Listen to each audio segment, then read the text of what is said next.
Hello friends and a warm welcome to you in another new class of Prosper in English. আজকে আমি এই ভিডিওটায় খুব common একটা doubt তোমাদের জন্য ক্লিয়ার করতে চাই, সেটা হচ্ছে পাস্ট টেন্স আর পাস্ট পার্টিসিপলের মধ্যে পার্থক্যটা কি। আজকে আমরা এই ভিডিওটায় এই দুটো জিনিসের মধ্যে ডিফারেন্সটা দেখব। কিন্তু ভিডিওটা শুরু করার আগে তোমরা যদি চাও এভরিডে ইংলিশ নিয়ে নতুন নতুন আপডেটস রিসিভ করতে, তাহলে অবশ্যই আমাকে গিয়ে ফেসবুক আর ইনস্টাগ্রামে ফলো করতে পারো। আমি নিচে আইডিটা দিয়ে দিচ্ছি আর ডেসক্রিপশন বক্সেও তোমরা লিঙ্কটা পেয়ে যাবে, ওখান থেকে ডাইরেক্টলি গিয়েও ফলো করতে পারো। So this is me Susmita, তোমরা দেখছো প্রসপার ইন ইংলিশ। চলো আজকের ক্লাসটা শুরু করা যাক।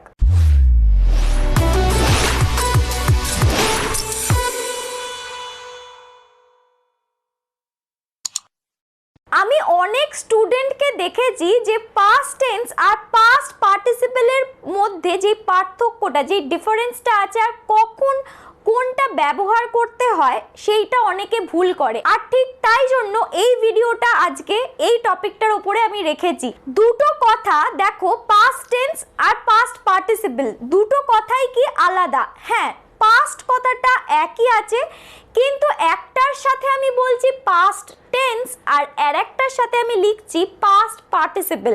যেহেতু পুরো কথা দুটো আলাদা, তাই মানেটাও তো আলাদা হওয়া উচিত, তাই তো? ঠিক তাই পাস্ট টেন্স হচ্ছে একটা টেন্সের ফর্ম। মানে আমরা যেমন তিনখানা টেন্স জানি, যে প্রেজেন্ট টেন্স, পাস্ট টেন্স আর ফিউচার টেন্স, টেন্সেরই ফর্মকে বোঝায় পাস্ট টেন্স। কিন্তু পাস্ট পার্টিসিপল কখনোই টেন্সের কোনো ফর্ম নয়, এটা একটা ভার্বের ফর্ম বলতে পারো। কারণ আমরা যখন টেন্স পড়েছিলাম, আমরা কি present tense, past tense, future টেন্সের মধ্যে পাস্ট পার্টিসিপল টেন্স বলে কিছু পড়েছিলাম? পাস্ট পার্টিসিপল টেন্স বলে কিন্তু কিচ্ছু হয় না। তাই জন্য সবসময় মনে রাখবে যে পাস্ট পার্টিসিপল হচ্ছে ভার্বেরই একটা ফর্ম, আর ভার্বের ফর্ম যেহেতু, তাই জন্য পাস্ট পার্টিসিপলে যে ভার্বটা হয় সেটা সব সময় হ্যাজ, হ্যাভ কিংবা হ্যাডের সাথেই ব্যবহার হয়। এবার কোন টেন্সে আমরা পাস্ট পার্টিসিপল ব্যবহার করে থাকি, দেখো আমি এখানে লিখেছি। পাস্ট পার্টিসিপল সাধারণত তিন ধরনের টেন্সের সাথে ব্যবহার হয়। আমরা জানি যে টেন্সের চারখানা করে ভাগ হয়, প্রত্যেকটা টেন্সের চারটে করে ভাগ হয়। তোমরা যদি টেন্সের ভিডিওটা না চেক করে থাকো, টেন্সের ভিডিওর বাদবাকি পার্টগুলোও যদি না চেক করে থাকো, তাহলে আমি এখানে ওপরে আই বাটনে লিঙ্কটা দিয়ে দিচ্ছি, এখানে ক্লিক করে টেন্সের ভিডিওগুলো অবশ্যই চেক করো। এখানে দেখো প্রত্যেকটা টেন্সের যেহেতু চারটে করে ফর্ম হয়, তার মধ্যে থেকে প্রত্যেকটা টেন্সের পারফেক্ট টেন্স বলে একটা ফর্ম হয়। যেমন আমি এখানে লিখেছি প্রেজেন্ট পারফেক্ট টেন্স। দেখো প্রেজেন্ট পারফেক্ট টেন্সের ফর্মটা কি হয়, আমরা হ্যাজ লিখি কিংবা হ্যাভ লিখি, তার সাথে পাস্ট পার্টিসিপল ইউজ করি। পাস্ট পার্টিসিপল হচ্ছে ভার্বেরই একটা ফর্ম। তাই জন্য দেখো আমি এখানে কি লিখেছি, এই প্রথমের সেন্টেন্সটা যেটা লিখেছি, মানে এই সেন্টেন্সটা, দ্য বয় স্যাং দ্য সং। আমরা কি জানি যে সিং ভার্বটার পাস্ট হচ্ছে স্যাং, তাই তো? তাহলে এই সেন্টেন্সটা কিসে আছে? স্যাংটা যেহেতু পাস্ট টেন্সে আছে, তাই জন্য আমি বলতে পারি এই সেন্টেন্সটা পাস্ট টেন্সে আছে, তাই তো? কিন্তু পরের সেন্টেন্সটা দেখো আমি কি লিখেছি, the boy has sung the song, মানে একটা ছেলে সে গানটাকে গেয়েছে। কিন্তু এইখানে আমি কি করেছি দেখো, ভার্বের ফর্মটা স্যাং থেকে কি করে দিয়েছি, হ্যাজ সাং। তাহলে দেখো এইটাই হচ্ছে পাস্ট পার্টিসিপল। আমরা কিন্তু পাস্ট টেন্সকে কখনোই পাস্ট পার্টিসিপল বলতে পারবো না, কারণ এইখানে যখন আমি পাস্ট পার্টিসিপলের ফর্মটা লিখেছি, তার সাথে আমাকে হ্যাজ কথাটা ব্যবহার করতে হয়েছে। আর যেহেতু এটা পাস্ট পার্টিসিপল, তাই জন্যে স্যাংটা সাং হয়ে গেছে। এইটাই হচ্ছে পার্থক্য। সবসময় মনে রাখবে পাস্ট পার্টিসিপল হচ্ছে ভার্বেরই একটা ফর্ম, কোনো টেন্স নয়। তাই জন্য দেখো টেন্সের সাথে যেহেতু ইউজ হচ্ছে, তাই জন্য এটা ভার্বের একটা ফর্মের সাথে ইউজ হয়। যেমন প্রেজেন্ট পারফেক্ট টেন্সে হ্যাজের সাথে ব্যবহার হয়েছে। পাস্ট পারফেক্ট টেন্সে আমরা জানি যে হ্যাড প্লাস পাস্ট পার্টিসিপল হয়। আমি এখানে ফর্মগুলোও লিখে দিয়েছি যাতে তোমরা বুঝতে পারো ভালো করে। তাই জন্য এখানে সেন্টেন্সটাও তাই হয়ে গেছে, the boy had Tsang a song. যেহেতু পাস্ট পারফেক্ট টেন্সে এই ফর্মটা হয় হ্যাডের সাথে পাস্ট পার্টিসিপল, সেন্টেন্সটাও আমি তাই লিখেছি, দেখো হ্যাড সাং। আর পরেরটা হচ্ছে ফিউচার পারফেক্ট টেন্সে কি হয়, উইল হ্যাভ, তার সাথে পাস্ট পার্টিসিপল, আর আমি সেটাই করেছি দেখো, the boy will have sung, মানে প্রত্যেকটা পাস্ট পার্টিসিপলের আগে মানে সাং শব্দটার আগে নয় কি বসছে, হ্যাজ বসছে, নয়তো হ্যাভ বসছে, আর নয়তো হ্যাড বসছে। পাস্ট পার্টিসিপল কিন্তু কখনো আলাদা মানে কখনো সিঙ্গেল ভাবে শুধু ব্যবহার করা যাবে না।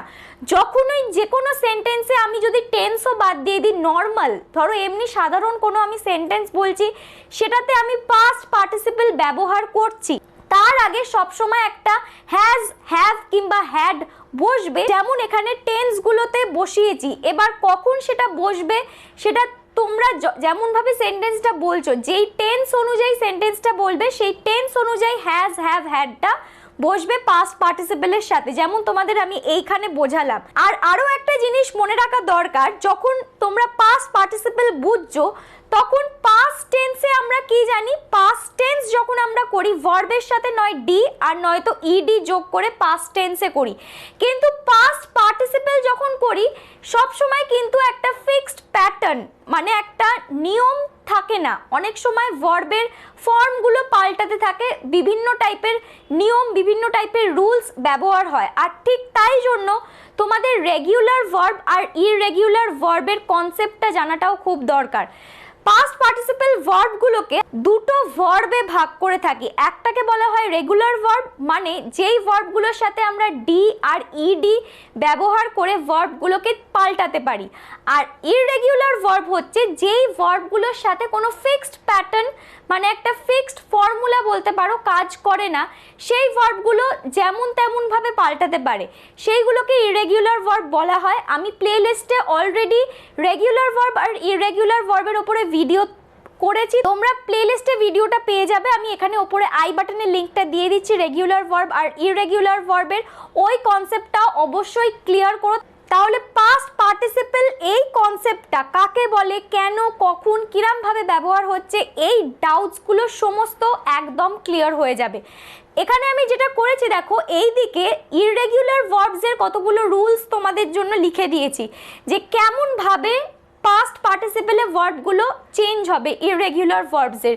জেনারেলি তিন ধরনেরই রুলস হয়, একটা হচ্ছে কি দেখো, some irregular verbs have the same form, same form মানে এখানে আমি করেছি দেখো প্রেজেন্ট পাস্ট আর পাস্ট পার্টিসিপল, পাস্ট আর পি ডট মানে হচ্ছে পাস্ট পার্টিসিপল।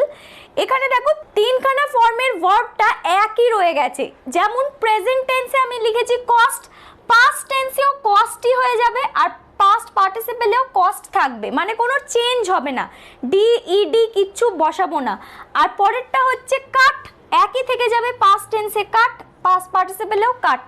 পরেরটা হচ্ছে দেখো some irregular verbs have the past and the past participle form same, মানে প্রেজেন্ট টেন্সটা আলাদা হয়ে যাবে আর পাস্ট টেন্স আর পাস্ট পার্টিসিপলের ফর্মগুলো একই থাকবে, মানে যেই ভার্বটা পাস্ট টেন্সের ফর্মটা চেঞ্জ করব সেই সেম ফর্মটা ভার্বের পাস্ট পার্টিসিপলেও রয়ে যাবে, পাস্ট পার্টিসিপলের ফর্মটা কোনো ভাবে চেঞ্জ হবে না। যেমন আমি এখানে লিখেছি দেখো, কিপটা পাস্ট টেন্সে হয়ে গেছে কেপ্ট, আবার পাস্ট পার্টিসিপলেও কেপ্টই হয়ে গেছে, পাল্টাইনি কিন্তু পাস্ট পার্টিসিপলে। আর লিভটাও পাস্ট টেন্সে লেফট হয়ে গেছে আর পাস্ট পার্টিসিপলেও লেফটই রয়ে গেছে। আর পরের রুলটা হচ্ছে some irregular verbs have three different forms, মানে প্রত্যেকটা টেন্স অনুযায়ী চেঞ্জ হয়ে যাবে, মানে প্রেজেন্ট টেন্সে একটা ফর্ম হবে, পাস্ট টেন্সে একটা ফর্ম হবে ভার্বের, আর পাস্ট পার্টিসিপলে আর এক রকম ভার্বের ফর্ম হবে। যেমন এখানে আমি দুটো উদাহরণ লিখেছি, একটা হচ্ছে নো, নোটা পাস্ট টেন্সে আমরা জানি নিউ হয়ে যায় আর পাস্ট পার্টিসিপলে হয়ে যাবে হচ্ছে নোন। আর পরেরটা লিখেছি সুইম, সুইমটা পাস্ট টেন্সে হয়ে যাবে সোয়াম আর পাস্ট পার্টিসিপলে হয়ে যাবে সোয়াম।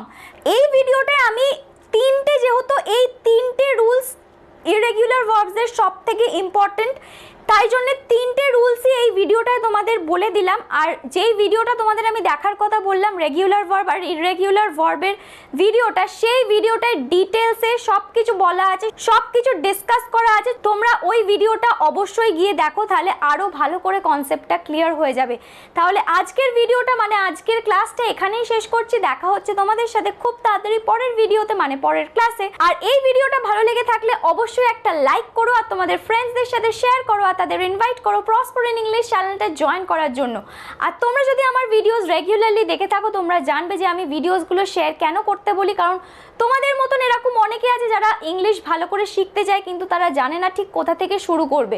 তাই জন্য তোমাদের ফ্রেন্ডসদের সাথে একটু এই ভিডিওসগুলো হোয়াটসঅ্যাপ গ্রুপ আর ফেসবুক গ্রুপে শেয়ার করে দাও আর তাদের ইনভাইট করো প্রসপার ইন ইংলিশ চ্যানেলটা জয়েন করার জন্য, যাতে আমরা সবাই মিলে একসাথে খুব ভালো করে ইংলিশ শিখতে পারি।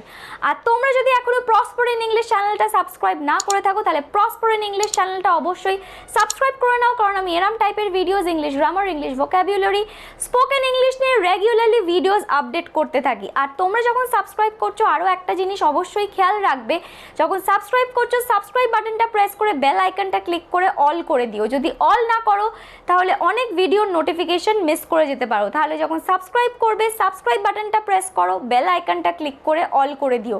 তাহলে আমাদের মোটো হচ্ছে think, dream and prosper in English.